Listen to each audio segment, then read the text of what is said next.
Hello ವಿದ್ಯಾರ್ಥಿಗಳೇ, ನೀವೀಗ ಕೆ.ಸಿ.ಟಿ admit ಕಾರ್ಡನ್ನು ಡೌನ್ಲೋಡ್ ಮಾಡ್ಕೊಂಡಿದ್ದೀರಾ ಅಲ್ವಾ? ಸೊ ಕೆ.ಸಿ.ಟಿ ಅಡ್ಮಿಟ್ ಕಾರ್ಡ್ನ ಡೌನ್ಲೋಡ್ ಮಾಡ್ಕೊಂಡ ತಕ್ಷಣ ಮುಗಿಯಲ್ಲ. ಕೆ.ಸಿ.ಟಿ ಅಡ್ಮಿಟ್ ಕಾರ್ಡನ್ನು ಡೌನ್ಲೋಡ್ ಮಾಡ್ಕೊಂಡಿದ್ದೀವಿ, ನಾವು ಸೇಫ್ ಅಂತ ಅನ್ಕೊಳಕೋಬೇಡಿ. ಕೆಲವು ಪಾಯಿಂಟ್ಸ್ಗಳನ್ನ ಚೆಕ್ ಮಾಡ್ಕೋಬೇಕಾಗುತ್ತೆ. ಅವು ಯಾವ್ಯಾವ ಪಾಯಿಂಟ್ಸ್ಗಳನ್ನ ಚೆಕ್ ಮಾಡ್ಕೋಬೇಕು, ಯಾವ್ಯಾವ ಅಂಶಗಳನ್ನ ನೋಡಬೇಕು ಅಂತ ವಿಡಿಯೋದಲ್ಲಿ ಹೇಳ್ತೀನಿ. ಮತ್ತು ನೀವು ಎಕ್ಸಾಮ್ ಸೆಂಟರ್ಗೆ ಕೆಲವು ಡಾಕ್ಯುಮೆಂಟ್ಸ್ ತೊಗೊಂಡೋಗ್ಲೇಬೇಕು, ತೊಗೊಂಡೋಗ್ದ್ರೆ ನಿಮ್ಮನ್ನು ಅಲೋ ಮಾಡಲ್ಲ. ಅದ್ರ ಬಗ್ಗೆ ನಿಮಗೀಗ ಅಪ್ಡೇಟ್ನ ಕೊಡ್ತೀವಿ. ರೈಟ್, ಕೆ.ಸಿ.ಟಿ ಅಡ್ಮಿಟ್ ಕಾರ್ಡನ್ನು ಅಂದರೆ ಆಲ್ ಟಿಕೆಟ್ನ ಡೌನ್ಲೋಡ್ ಮಾಡ್ಕೊಂಡಿದ್ದೀರಾ. ನೇಮು, ಫೋಟೋ, ಕೆಲವು ಕಾಲೇಜುಗಳು ಮೋರ್ ದ್ಯಾನ್ ಒಂದು ಪ್ಲೇಸಸ್ಸಲ್ಲಿ ರನ್ ಆಗ್ತಾ ಇರ್ತವೆ. ಅಂದರೆ 2-3 ಕಡೆ ಒಂದು ಕಾಲೇಜು ರನ್ ಆಗ್ತಾ ಇರುತ್ತೆ. ಅವರು ಕೊಟ್ಟಿರೋ ಅಡ್ರೆಸ್ಸು ಓಲ್ಡ್ ಅಡ್ರೆಸ್ ಆಗಿರ್ಬೋದು, ಈಗ ಅವರು ಕಾಲೇಜನ್ನು ನ್ಯೂ ಅಡ್ರೆಸ್ಸಲ್ಲಿ ರನ್ ಮಾಡ್ತಾ ಇರ್ತಾರೆ.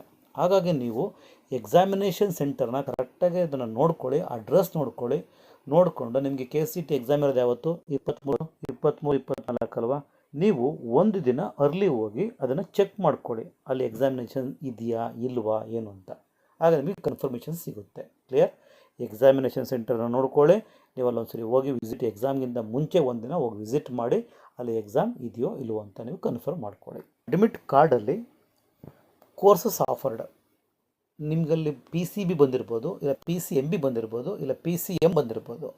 ನಿಮಗೆ ಯಾವುದಕ್ಕೆ ಬಂದಿರುತ್ತೋ ಅದಕ್ಕೂ ನೀವು ಎಕ್ಸಾಮ್ ಬರೀಬೇಕು. ಸಪೋಸ್ ಕೆಲವು ವಿದ್ಯಾರ್ಥಿಗಳ ಡೌಟ್ಸ್ ಏನು ಅಂದರೆ, ನಮಗೆ PCMB ಅಂತ ಬಂದಿದೆ, ನಾವು 4 ಬರೀಬೇಕಾ? ನಮಗೆ 4 ಬೇಕಿಲ್ಲ, ನಮಗೆ PCB ಸಾಕು.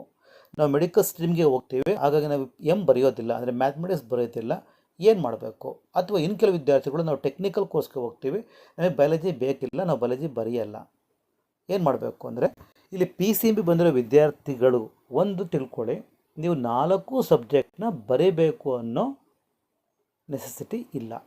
It is not compulsory.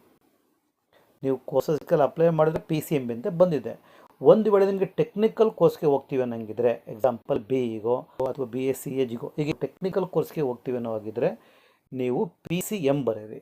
Suppose ಈಗ ನಾವು BSc AG ಅಥವಾ B ಫಾರ್ಮಾ, ನರ್ಸಿಂಗ್, ವೆಟರ್ನರಿ ಮತ್ತು ಫಾರೆಸ್ಟ್ರಿ ಈ ರೀತಿ ಕೋರ್ಸ್ಗಳಿಗೆ ಹೋಗ್ತೀವಿ ಅನ್ನೋ ಆಗಿದ್ದರೆ ಅಂತಹ ವಿದ್ಯಾರ್ಥಿಗಳು PCB ಬರೀರಿ. ನಾಟ್ ಟೆಕ್ನಿಕಲ್ ಕೋರ್ಸ್ಗೆ ಹೋಗ್ತೀವಿ ಅನ್ನೋಂಗಿದ್ರೆ ನೀವು 4 ಬರಿಬೋದು. 4ರಲ್ಲಿ ನಿಮಗೆ ಯಾವುದಕ್ಕೆ ಮಾರ್ಕ್ಸ್ ಜಾಸ್ತಿ ಬಂದಿರುತ್ತೋ ಆ ಫೀಲ್ಡಿಗೆ ನೀವು ಅಕಾರ್ಡಿಂಗ್ ಟು ಯುವರ್ ಮೆರಿಟ್ ರ್ಯಾಂಕ್ಗಳನ್ನ ಅನೌನ್ಸ್ ಮಾಡ್ತಾರೆ.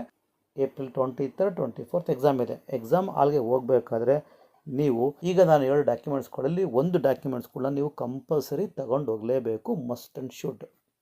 ಹಾಗಾದರೆ ಡಾಕ್ಯುಮೆಂಟ್ಸ್ಗಳು ಯಾವುದು? ಒಂದು ಪಾನ್ ಕಾರ್ಡ್. ನೀವು ಒಂದು ವೇಳೆ ಪಾನ್ ಕಾರ್ಡ್ ಮಾಡಿಸಿಲ್ಲ, ನೋ ಪ್ರಾಬ್ಲಮ್, ಆಧಾರ್ ಕಾರ್ಡ್ ತೊಗೊಂಡೋಗ್ಬೋದು. I think Aadhaar card update ಆಗಿರುತ್ತೆ, ಆಧಾರ್ ಕಾರ್ಡ್ನ ತೊಗೊಂಡೋಗಿ, ಇಲ್ಲ ವೋಟರ್ ID ತೊಗೊಂಡೋಗ್ಬೋದು.